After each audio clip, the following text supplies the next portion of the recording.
নমস্কার বন্ধুরা, আমার চ্যানেলে আর একটা নতুন পর্বে আপনাদের সকলকে স্বাগত। আমার আজকের রেসিপি গুড় পিঠে বা তেলা পিঠে।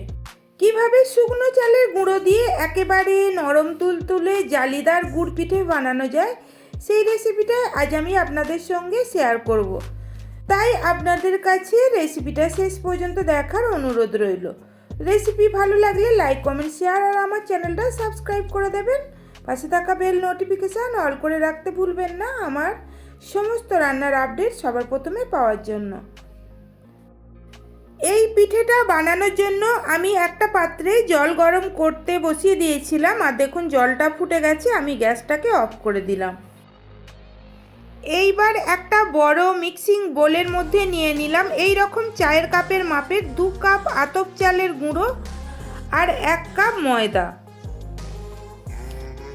দিয়ে দিলাম হাফ চা চামচ লবণ, হাফ চা চামচ কালো জিরে আর হাফ চা চামচ মৌরি। তারপরে সমস্ত শুকনো উপকরণকে ভালো করে মিশিয়ে নিলাম। যেহেতু গুড় পিঠে বানাবো তাই গুড় তো অবশ্যই লাগবে, তাই আমি দেখুন এখানে খেজুরের গুড় নিয়ে নিয়েছি আর গুড়টাকে একেবারে ঘন করে গলিয়ে নিয়েছি। আমি খেজুরের গুড়টাও 1 কাপ নিয়ে নিয়েছি।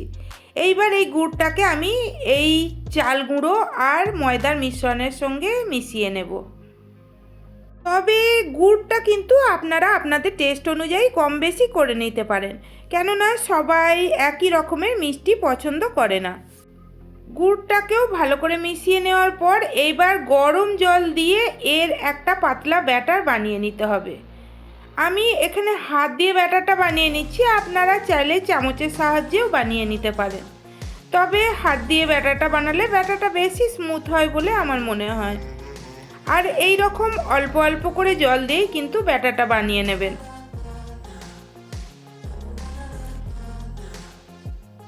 আমি এই গুড় পিঠেটা শুকনো চালের গুঁড়ো দিয়ে বানাচ্ছি, তাই গরম জল কিন্তু অবশ্যই ব্যবহার করতে হবে। ঠান্ডা জল দিয়ে যদি এই গোলাটা বানাতে চান তাহলে গুড় পিঠে কিন্তু একেবারেই ভালো হবে না।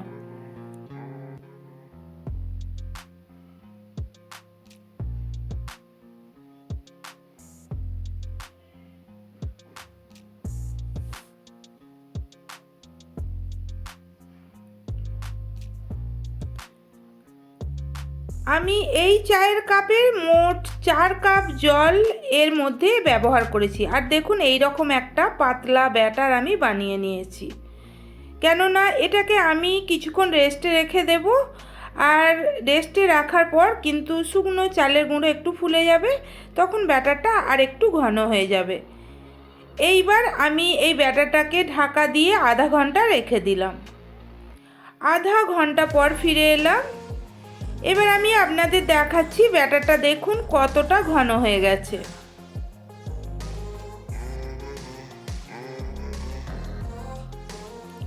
অপরদিকে গ্যাস অন করে কড়াই বসিয়ে কড়াইয়ের মধ্যে দিয়ে দিলাম সাদা তেল। আপনারা চাইলে সরিষার তেল দিয়েও কিন্তু এই গুড় পিঠেটা ভেজে নিতে পারেন। তেলটা ভালোভাবে গরম হয়ে গেলে গ্যাসের ফ্লেমটা মিডিয়ামে রেখে 1 হাতা ব্যাটার আমি তেলে দিয়ে দিলাম। ব্যাটার দেওয়ার কয়েক সেকেন্ড পর এইটা কিন্তু আপনা থেকেই ফুলতে শুরু হয়ে যাবে। দেখুন গুড় পিঠেটা কতটা সুন্দরভাবে ফুলে গেছে, একেবারে লুচির মতো ফুলেছে। আমি পিঠেটাকে উল্টে দিলাম আর অপর পিঠটাকেও ঠিক এইভাবেই কিছুক্ষণ ভেজে নেওয়ার পর আমার পিঠেটা ভাজা হয়ে গেছে। আমি এটাকে তেল থেকে তুলে নিলাম। আর একটা পিঠে আমি ভেজে আপনাদের দেখাচ্ছি।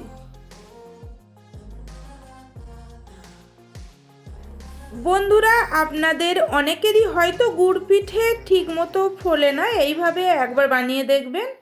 আশা করছি আপনাদেরও পিঠে লুচির মতো ফুলবে। দেখুন পিঠেটা কত সুন্দর ফুলে গেছে। আমি পিঠেটাকে উল্টে দিলাম আর অপর পিঠটাকেও কিছুক্ষণ ভেজে নেওয়ার পর পিঠেটাকে আমি তেল থেকে তুলে নিলাম। এইভাবেই আমি বাকি পিঠেগুলোকেও ভেজে নিয়েছি।